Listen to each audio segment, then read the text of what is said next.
Hi! இன்னைக்கு வந்து ஒரு ஹெல்த்தியான ஈவினிங் ஸ்நாக் ரொம்ப ஈஸியா பண்ணலாம். எப்படி பண்ணுறதுன்னு சொல்லிட்டு பார்க்கலாம். ஒரு 15 to 20 மினிட்ஸ்லேயே பண்ணி முடிச்சிடலாம்.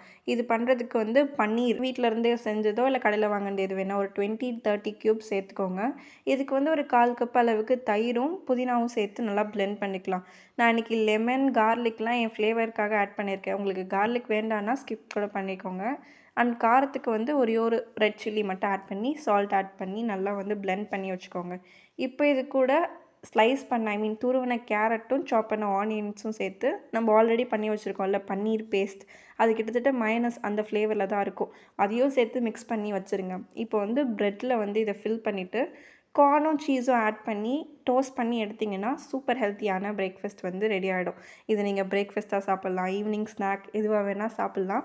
இது வந்து ஒரு ப்ரோட்டீன் ஓவர்லோடட் ஒரு ஸ்நாக்னே சொல்லலாம். இதை நீங்கள் டெய்லியும் பேசிஸில் எடுக்க போகிறீங்க அப்படின்னா, உங்கள் கம்ப்ளீட் டேயில் எந்த மீல்லையுமே ப்ரோட்டீன் இல்லை அப்படின்னா நீங்கள் எடுத்துக்கோங்க. இல்லை எப்போயாச்சும் ஒன்ஸ் ட்ரை பண்ணுறது ஓகே. ப்ரோட்டீன் ஆல்ரெடி மீல்லே இருக்குது, பட் இருந்தாலும் எக்ஸ்ட்ராவாக நான் அதை ப்ரோட்டீனுக்கு சாப்பிட்றேன் அப்படின்னா, அது ப்ரோட்டீன் இன்டாலரன்ஸ் தான் க்ரியேட் பண்ணும். நீங்கள் மைக்ரோ நியூட்ரிஷன்ஸில் ஃபாலோ